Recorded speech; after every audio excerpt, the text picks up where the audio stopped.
മരിക്കാൻ കിടക്കുന്ന ഒരാള് സൂറത്ത് യാസീൻ കേട്ട് മരിക്കുന്നത് നല്ല മരണത്തിന്റെ അടയാളമാണ്. മരിക്കാൻ കിടക്കുന്ന ആള് യാസീൻ സൂറത്ത് ഓതിയിട്ടാണോ മരിക്കുന്നത്? ലം യമുത് ഹത്താ യറാ മഖഅദഹു മിനൽ ജന്ന. ഹബീബ് സല്ലല്ലാഹു അലൈഹി വസല്ലം തങ്ങൾ പഠിപ്പിച്ചിട്ടുണ്ട്, മരിക്കാൻ കിടക്കുന്ന ആള് യാസീൻ ഓതിയിട്ടാണോ മൗത്തിനെ സ്വീകരിക്കുന്നത്, സ്വർഗത്തിൽ പോയി ഇരിക്കാനുള്ള ഇരിപ്പിടം കണ്ടിട്ടല്ലാതെ ദുനിയാവെന്ന് വിടവാങ്ങൂല.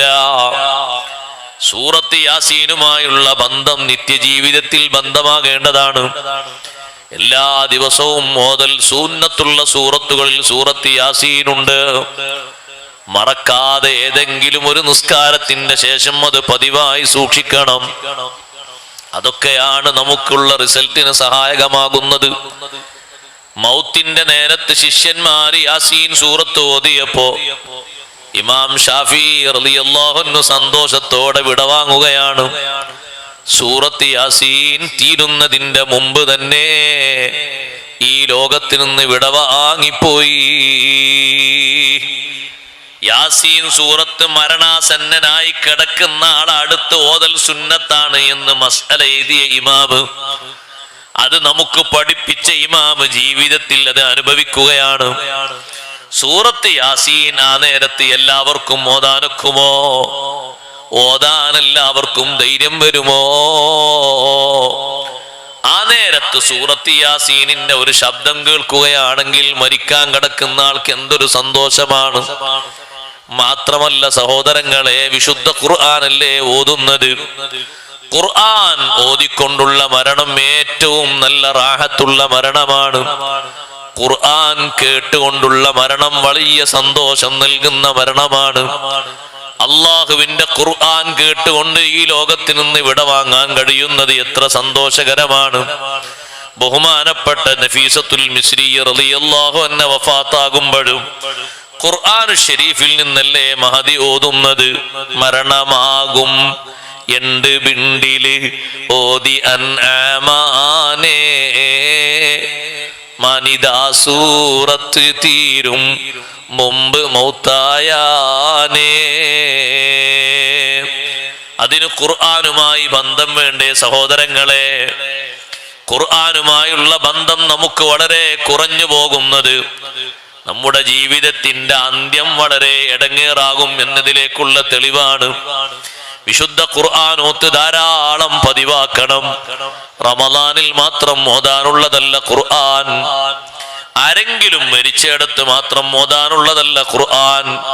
നിത്യജീവിതത്തിൽ കൂടെ പിറപ്പാക്കി കൊണ്ട് നടക്കേണ്ടതാണ് ഖുർആൻ. ഹബീബ് സല്ലല്ലാഹു അലൈഹി വസല്ലം തങ്ങളെ മഹബ്ബത്ത് വെക്കുന്ന ആളുകൾക്ക് 10 അടയാളങ്ങൾ എണ്ണി പറഞ്ഞതിൽ ഒരു അടയാളം ഹുബ്ബുൽ ഖുർആൻ. 10 അടയാളങ്ങളും മേളിച്ചാൽ അയാളെ പറ്റിയൊരു മുഹിബ്ബെന്ന് പറയാം. മുത്തുനബി സല്ലല്ലാഹു അലൈഹി വസല്ലം തങ്ങളെ യഥാർത്ഥത്തിൽ സ്നേഹിക്കുന്ന ആളെന്ന് പറയാം. അതേ സമയത്ത് സഹോദരങ്ങളെ, അതിൽ ഒന്നാണ് ഖുർആനുമായുള്ള ആത്മബന്ധം. വിശുദ്ധ ഖുർആനിനോടുള്ള മഹബ്ബത്ത്, താല്പര്യം ജീവിതത്തിൽ അത് കൂടുതലാക്കണം. സഹോദരങ്ങളെ, വിശുദ്ധ ഖുർആൻ എന്നും നമ്മുടെ കൂടെ കൊണ്ട് നടക്കുന്ന, നമുക്ക് സമയം ചെലവഴിക്കാൻ ഏറ്റവും ഇഷ്ടമുള്ള ഒരു വിഷയം പരിശുദ്ധ ഖുർആനുമായി ബന്ധപ്പെട്ടുള്ള ജീവിതമാകണം. മഹാരഥന്മാരൊക്കെ എത്ര വലിയ സന്തോഷത്തിലാണ് ജീവിതത്തിന്റെ അവസാനം അനുഭവിച്ചത്. നഫീസ ബീവി റളിയല്ലാഹു അൻഹ വിശുദ്ധ ഖുർആനിലെ സൂറത്തുൽ അൻആം ഓതിയിട്ട് ദുനിയാവിൽ നിന്ന് സന്തോഷപൂർവ്വം വിടവാങ്ങുകയാണ്.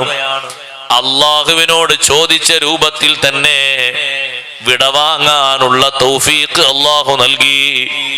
30 കൊല്ലം അള്ളാഹുവിനോട് മഹദി ദുആ ചെയ്തു, അല്ലാഹുമ്മ തവഫനി സ്വാഇമാ, നോമ്പുകാരിയായിട്ട് എന്നെ നീ മരിപ്പിക്കണേ അല്ലാ. നോമ്പുകാരിയായിട്ട് മരിക്കുക എന്ന് പറഞ്ഞാൽ അത് സ്റ്റേജ് വേറൊന്നാണ്. പോയി കിടക്കുന്നിടത്തുള്ള സന്തോഷങ്ങളൊക്കെ ഇൻഷാ അല്ലാഹ് സമയം പോലെ ഞാൻ പറയാം. വല്ലാത്ത സന്തോഷമാണ്.